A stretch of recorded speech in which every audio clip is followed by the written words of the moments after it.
Today we're going to continue with the ending of section 4, the last two moves in section 4.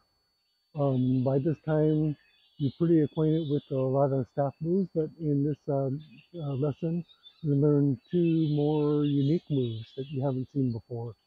Um, so let's take it from where we ended on last time. What I'm going to do in these video presentations, in the next video, I'm going to go through basically all the sections, and that way you kind of get a clear understanding. Again, the sections are like this kind of arbitrary way of dividing the staff form up so that you can practice one section at a time. And usually in the section, it kind of goes one way, and then it'll come back the next direction in the other next following section, because in a form, you just kind of have to keep it within a certain space. So that's the easiest way to divide these sections up, is kind of the direction of the movement. So in the section 4, I'll just kind of do a brief review of the movements that we learned. We started from here after the second linking, and then we did the step behind, and then the step behind, and then the overhead, and then the walk around, and then the strike.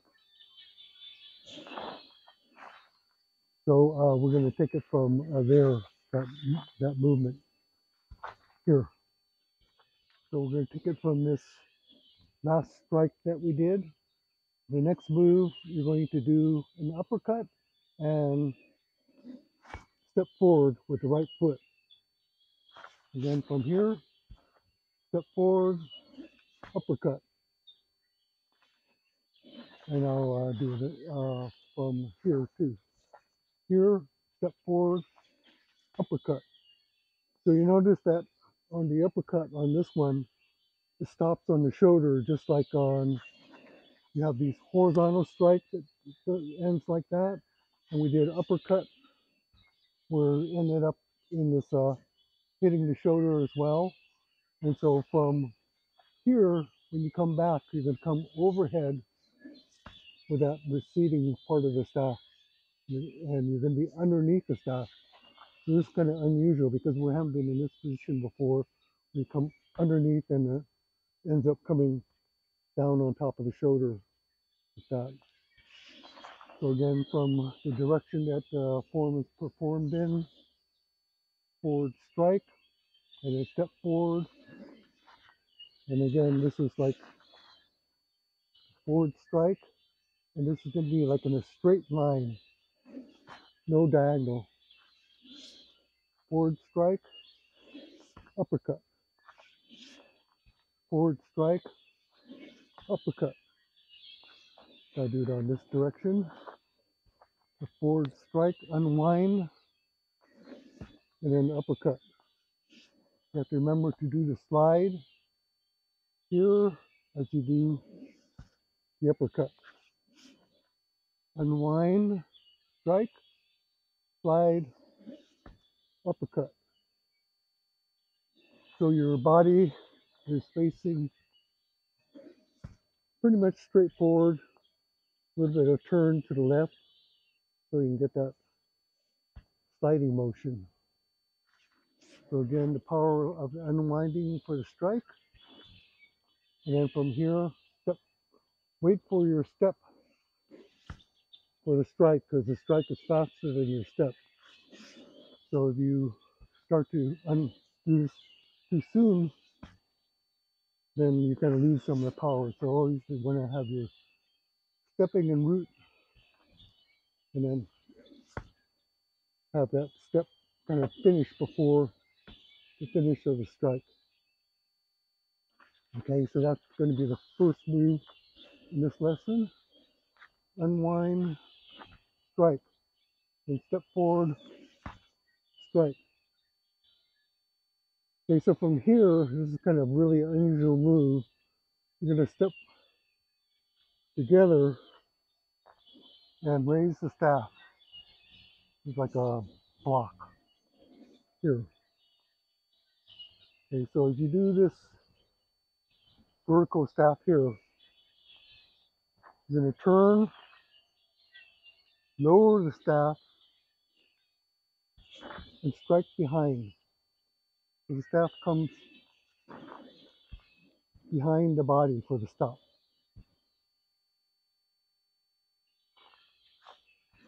Okay, so from here, strike, the uppercut overhead, step together, turn, drop the staff, step out, and strike. Okay, from the unwind, do the uppercut strike underneath, come back on top of the shoulder, turn this foot so that as you step together, you're now facing 12 o'clock. And then the hand, this left hand, has to change over to this thumb down. You can't strike like that. You can strike with the thumb back, not thumb forward. So as you, okay, again, from this position here, the unwinding strike, then step forward for the uppercut, turn the foot, step together, raise the staff, change the hand, drop the staff down, step out, and use your body torque for the strike behind. Again, you can use this stop to add to the power of the strike. So it's down here, strike.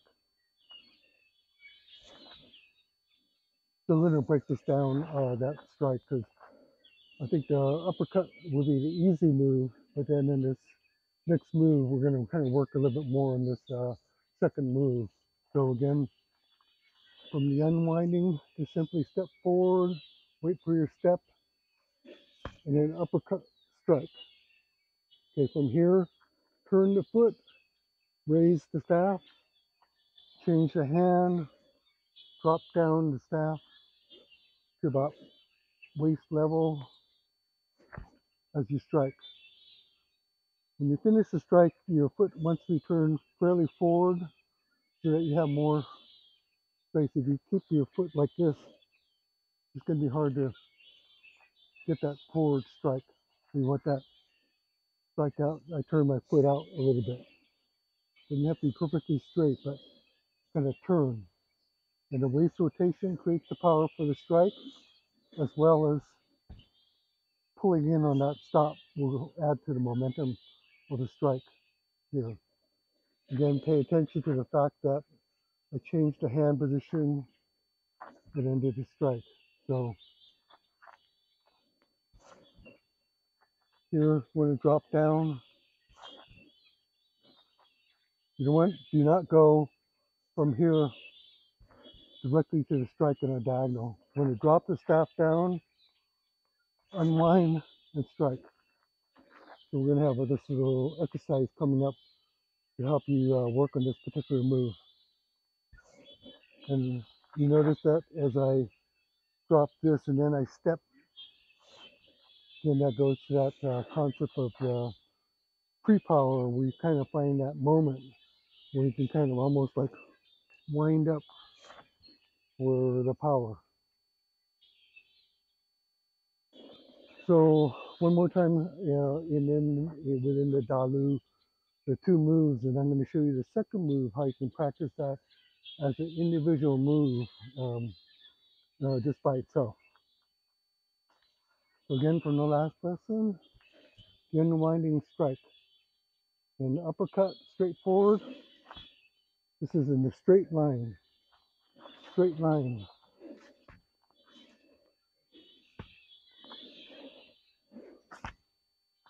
Okay. The unwinding. Straight line uppercut. Pivot. Raise the staff. Change the hand. Drop down. So from here, it's kind of like a loop. So just practice from here that strike. That's one way to practice it. Just kind of go from that one last position, kind of like rote training. We kind of embed the particular movement you need to do. Again, from here, you notice this hand is a sliding hand. This hand is a fixed hand. So this hand will just slide to where it needs to be. You don't keep this one fixed, because then it's like really hard to do that movement. You need to kind of remember as you learn this form that one hand's fixed, one hand slides, and then depending on the movement that you need to do, you need to learn which of those is which. So in this case, this is going to be the fixed hand once you do that. So from here, once you do this slide here, then this left hand becomes a sliding hand, and then it just slides as you need to get that movement working. Okay, so let's do this exercise that I've developed to work specifically on that backhand strike. Call it backhand strike. Okay, so from here, you're going to come round and strike like that, just like in the dalu, the fixed form. But to practice back and forth, you can do this.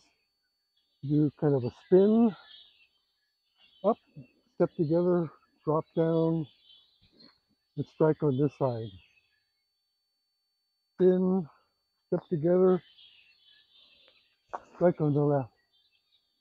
So you're going to come down like a twirl, come up, and as you come up to this position up here on the high, that's when you step together, step out, drop down, step together, strike, drop down, step together, high position, drop down, strike, lower the staff, come up, just do it slow, spin the staff, step together. So the step together should finish just about the time that the staff comes to the highest point. And then again, as you step out, the staff is going to drop down to level.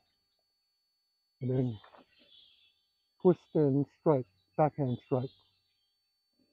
Drop the staff down, step together, drop the staff down, backhand strike.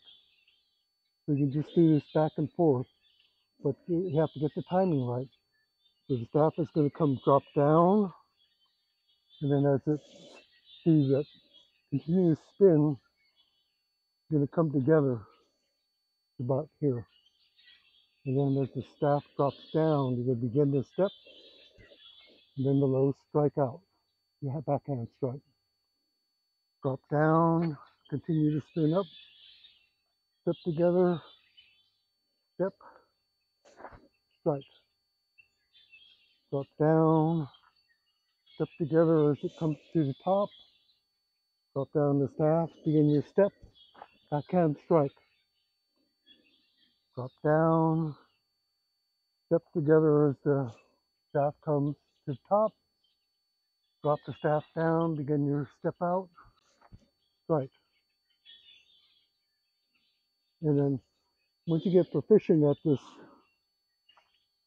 stepping, then you'll be able to actually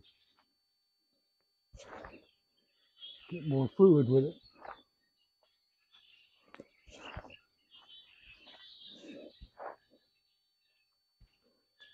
But I advise you to do it into the steps so that you remember where you need to be when you're performing this.